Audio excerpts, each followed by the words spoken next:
Nous avons dit que si tu passes des épreuves et que tu sais que ta foi n'est pas au beau fixe dans le Seigneur, alors ce n'est pas une épreuve qui vient de Dieu. Tu es tenté par ta propre convoitise. Tu es amorcé par ta chair qui t'emmène dans la convoitise et qui t'entraîne dans la chute. Ce n'est donc pas Dieu qui tente, parce que Dieu ne tente personne et il peut être tenté lui-même par quoi que ce soit. Alors, si tu passes des épreuves, ces épreuves ne viennent pas de Dieu, ces épreuves viennent de ton péché, de ta convoitise, de ta chair. Alors, il faut te réexaminer. Repars au pied de la croix, au pied de Jésus-Christ, réexamine-toi, répands-toi, et le Seigneur va te réparer.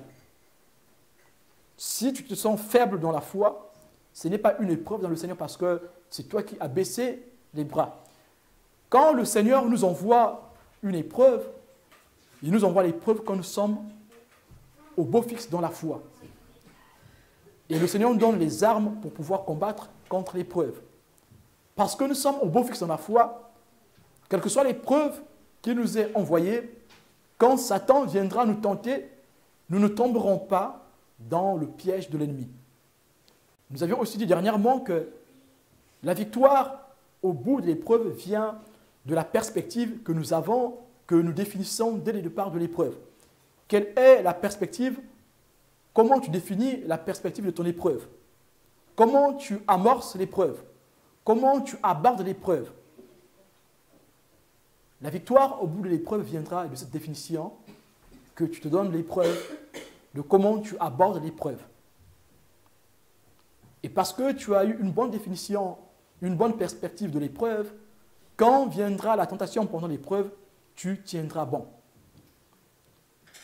Et ce matin, nous allons voir quelles sont les armes du chrétien pour lutter contre la tentation. Mais revenons déjà à la base. Quand Jésus-Christ est envoyé dans le désert, il est envoyé rempli d'esprit, dans la plénitude de l'esprit. Satan ne tente pas ceux qui sont avec lui. Satan tente ceux qui sont avec le Seigneur Jésus. Alors, si tu es déjà avec Satan, il peut te tenter, il va t'utiliser. Satan utilise ces éléments, il ne les tente pas. Satan tente que ceux qui sont avec le Seigneur. Alors, si tu n'es pas au beau fixe dans le Seigneur, si tu n'es pas en Christ réellement, tu es tenté par ta propre convoitise, parce que tu t'es affaibli, tu as baissé tes bras, ce n'est pas une tentation. Mais si tu es au beau fixe dans la foi et que les choses te viennent avec force, alors dis-toi que là, c'est Satan qui te tente. Tu dois utiliser les armes que nous allons citer ce matin, les armes du chrétien pour combattre contre la tentation de Satan. Dans le désert, Jésus-Christ a jeûné, il a prié et il a médité la parole de Dieu jusqu'au bout. Ici, nous voyons déjà l'arme ou les armes que Jésus-Christ a utilisées. Si tu es dans le désert, si tu es tenté, fais comme Jésus-Christ, utilise la parole de Dieu, utilise la prière, la méditation de la parole de Dieu, l'étude de la parole de Dieu, le jeûne, pour combattre contre la tentation. Quel que soit ce qui se passe dans ta vie, si tu sais que tu es au beau fixe dans le Seigneur, tu passes des épreuves et que pendant ces épreuves tu es tenté, comme Job a été tenté, même par sa femme, lui demandant d'abandonner la foi, alors si tu es au beau fixe dans le Seigneur, tu auras les armes pour combattre contre ces tentations de Satan. Et Jésus-Christ, ici, est rempli d'esprit. Il médite la parole de Dieu. Il prie avec force. Il jeûne. Alors Satan ne peut détruire la position de notre Seigneur Jésus-Christ. Christ, notre Seigneur, a gardé sa position de Fils unique de Dieu, en obéissant à sa parole. Jusqu'au bout de la tentation, le Christ a gardé sa position de fils de Dieu. Il a résisté à la tentation en tant qu'un homme. En tant que parfaitement homme, il a résisté à la tentation. Et qu'est-ce que le Christ a utilisé comme arme? Le Christ a utilisé la parole de Dieu. Mais comment Christ pouvait avoir la force d'utiliser la parole de Dieu? Parce que Christ était en position de prière. Christ était dans la position de vigilance. Celui qui prie, c'est celui qui se met à la tour. Habakkuk 2, versets 1 à 5. Tiens-toi à la tour. Tiens-toi à la tour. Pour ceux qui ont lu le livre de la consécration, dans ce livre, on parle bien de la puissance de la prière. Dans ce livre, on parle de l'exemple même de Samuel qui était un homme de prière, qui était comparé à Moïse dans l'intercession, et de Anne qui, dans sa prière, a prophétisé sur la victoire du Christ. Alléluia. Et ici, Habakkuk, chapitre 2, versets 1 à 5, nous définit ce que c'est un vrai intercesseur. Comment tu peux avoir la force de proclamer, de déclarer les promesses du Seigneur dans la tentation? Tu peux avoir la force de proclamer la parole de Dieu dans la tentation que si tu es resté vigilant. Si tu n'es pas resté vigilant, tu n'auras pas la force, même si tu connais les textes, tu n'auras pas la force de les déclarer. Parce que ces textes que tu as lus prennent vie en toi que quand tu marches dans l'obéissance, quand tu fais intervenir l'action de l'Esprit. Si dans ta méditation de la parole de Dieu, tu n'as pas fait intervenir l'action de l'Esprit, ta méditation est vaine, ta lecture est vaine. Et comment nous faisons pour faire intervenir l'action de l'Esprit dans notre méditation, dans notre lecture de la parole de Dieu, dans notre étude de la parole de Dieu? Nous faisons intervenir l'action de l'Esprit par la prière, par notre assiduité dans la prière, mais aussi par notre sanctification. Comment tu te sanctifies? Et la personne qui prie beaucoup aura la force de se sanctifier. Et la personne qui prie beaucoup aura la force de se poser aux mauvaises pensées. Parce que tu pries beaucoup, tu seras apte à écouter la voix de l'Esprit, ton cœur sera apte à résister au penchant de ta chair. Alors la chair n'aura pas d'emprise sur toi. Parce que tu seras tenté par ta chair, tu seras tenté par le monde, tu seras tenté par l'ennemi, par Satan. Ce matin, le Seigneur te rappelle encore les armes spirituelles qu'il te donne. Ces armes que nous avons ici. Les armes que le Seigneur nous rappelle ici. Quand vous voyez toutes les armes qui sont ici, le casque du salut, la cuirasse de la justice, le bouclier de la foi, la vérité pour ceinture, l'épée de l'esprit, les chaussures à vos pieds qui représentent le zèle que donne l'Évangile.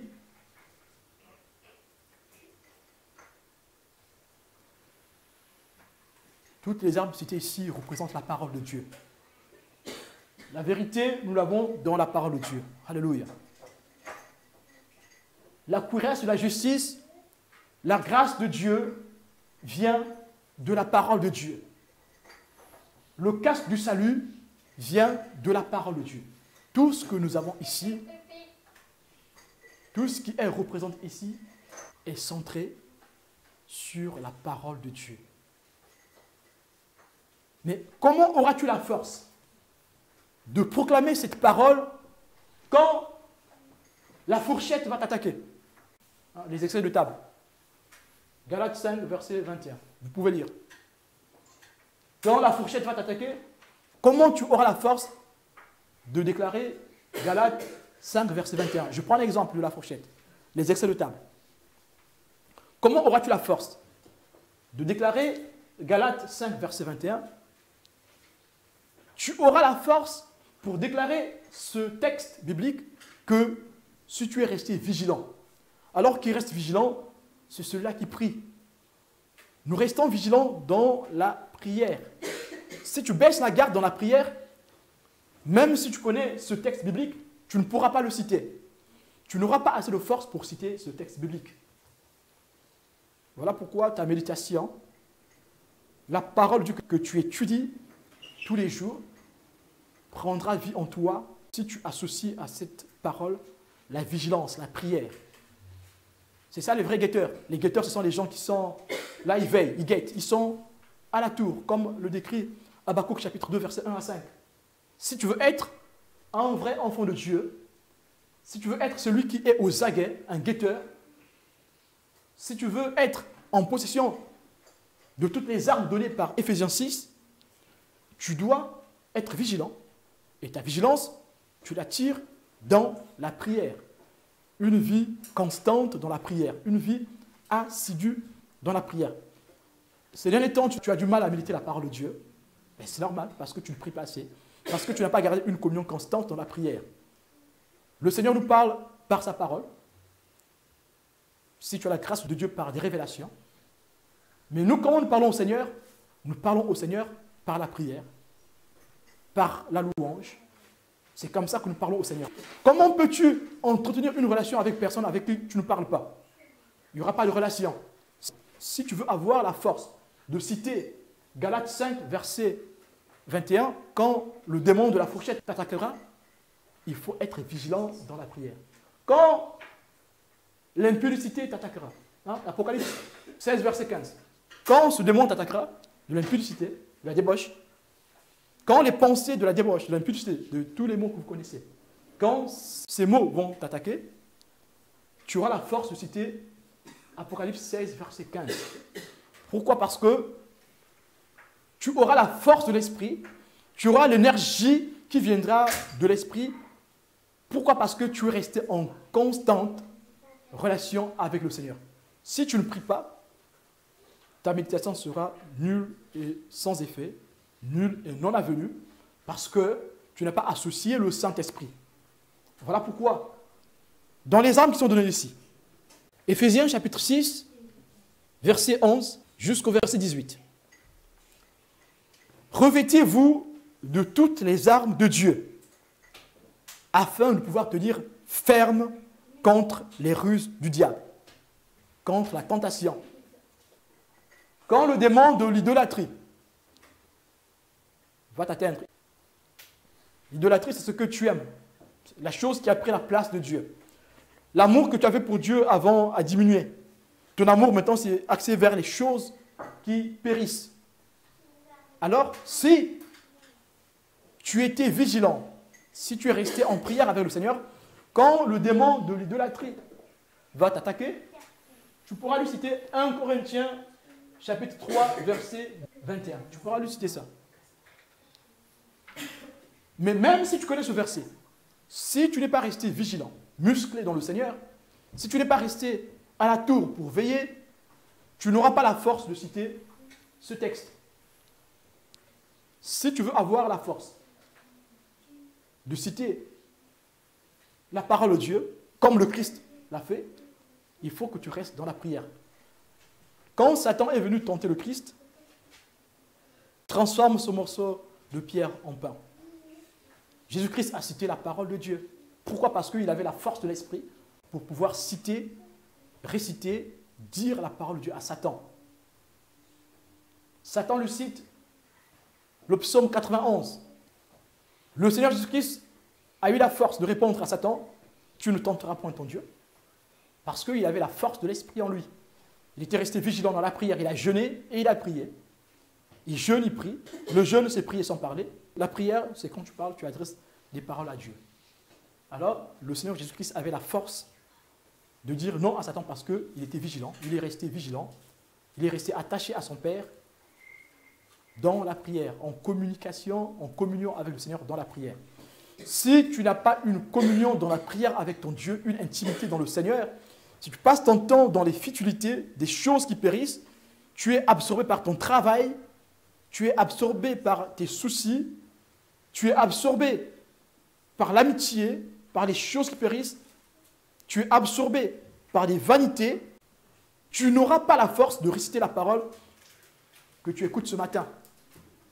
Si ta vie est centrée sur l'Église, si tu n'as pas une vie personnelle, une vie privée avec le Seigneur, si ta communion avec Dieu, c'est dans l'Église que tu l'as, tu ne pourras pas réciter ces paroles que tu entends ce matin, même quand tu seras tenté. Et de toute façon, tu ne seras pas tenté. Tu seras utilisé. Il y a une différence entre être tenté et être utilisé. Satan va t'utiliser. Tu seras un instrument de Satan. que ce soit pour ta famille, mais aussi pour l'Église. Verset 12. Car nous n'avons pas à lutter contre la chair et le sang, mais contre les dominations, contre les autorités, contre les princes de ce monde de ténèbres, contre les esprits méchants dans les lieux célestes. Et ce verset ici vient encore nous rappeler. Nous nous armons de toutes ces paroles, de toutes ces armes, non pour lutter contre quelqu'un qui nous fait du mal. Ces armes pour lutter contre les autorités, les dominations. Ces armes sont là pas pour condamner une personne, mais pour détruire les traits enflammés de l'ennemi. Revêtez la cuirasse de la justice, mettez pour chaussure à vos pieds le zèle que donne l'évangile de paix. Prenez par-dessus tout cela le bouclier de la foi, avec lequel vous pourrez éteindre tous les traits enflammés du malin. La foi. Le bouclier de la foi. Mais comment tu feras pour avoir la foi? Comment la parole que tu écoutes pourra te donner la foi? Cette parole viendra te donner la foi si tu es en constante relation avec le Saint-Esprit. Cette parole sans l'Esprit est comme une nourriture congelée. Alors, est-ce que quelqu'un peut manger une nourriture congelée? Tu as mis un plat au congélateur. Est-ce que tu peux le manger comme ça? Qu'est-ce qu'il faut faire? Il faut le réchauffer. Alors, avec quoi on réchauffe le plat? Avec le feu. Et quel feu qui réchauffe le plat? La parole de Dieu, c'est le Saint-Esprit. Cette parole, c'est Paul qui le dit, la lettre tue, mais c'est l'Esprit qui vivifie. L'Esprit vient vivifier la parole de Dieu. Ta méditation portera la vie quand tu es en constante relation avec le Saint-Esprit, dans ta sanctification et dans ta vie de prière. C'est là que tu appelleras le Saint-Esprit agir en toi. C'est là que naîtra la foi. Parce que quand la culpabilité viendra t'attraper, tu pourras dire au nom de Jésus, l'esprit de culpabilité, je te vois. C'est par la foi que tu pourras croire au pardon du Seigneur Jésus-Christ. Et pourtant, tu sais que Dieu t'a pardonné. Mais l'esprit de condamnation va t'envahir et tu vas continuer à croire que Dieu ne t'a pas pardonné. Et du coup, tu ne pourras pas rentrer dans la joie du salut, dans la joie du pardon. Le pardon, c'est une grâce. David le dit. David le dit simplement, heureux, celui dont le péché est pardonné. Être pardonné, c'est une joie. C'est parmi les joies du salut. Recevoir le pardon du Seigneur, c'est une partie des joies du salut. Alors, qu'est-ce que Satan fait pour te faire repartir dans le péché qui t'entraînait dans la boue? Il va mettre en toi la culpabilité. Tu commences encore à faire comme ce que tu faisais avant. Et pourtant, en toi, tu sais que c'est faux. Mais lui, l'ennemi, il t'accuse. Pour surmonter cette chose, il te faut la foi. Mais ta foi aura de la force par la parole de Dieu en t'appuyant sur le Saint-Esprit. En fait, en priant aussi. Quand la pensée de la culpabilité viendra t'attaquer, tu pourras réciter 1 Jean chapitre 3 verset 20. Donc quand est-ce que ton cœur peut te condamner? Quand est-ce que mon cœur peut me condamner? Quand il y a l'esprit de culpabilité qui vient m'envahir. L'esprit de culpabilité vient m'envahir et donc mon cœur commence à me condamner. Tu peux lire la suite s'il te plaît? Mes chers amis, si notre conscience ne nous reproche rien, nous sommes pleins d'assurance pour nous adresser à Dieu. Et il nous donne tout ce que nous lui demandons. Nous le recevons de lui parce que nous observons ses commandements et que nous agissons de manière à lui faire plaisir. Alléluia. C'est simple, nous avons dit tout à l'heure que pour que tu puisses lutter contre la tentation, il faut prier. Et quand tu pries, il faut que ta conscience soit saine. Et là, tu pourras prier, tu auras la conviction que Dieu t'a pardonné, que Dieu t'a donné, que Dieu t'a répondu. Si ton cœur te condamne, Dieu connaît tous les cœurs. Dis-toi que c'est Satan qui... Si tu sais que tu te reproches de rien, si ta conscience te reproche de rien, chasse Satan, c'est une tentation du diable, la condamnation, le doute. Tu veux détruire la puissance du pardon en toi.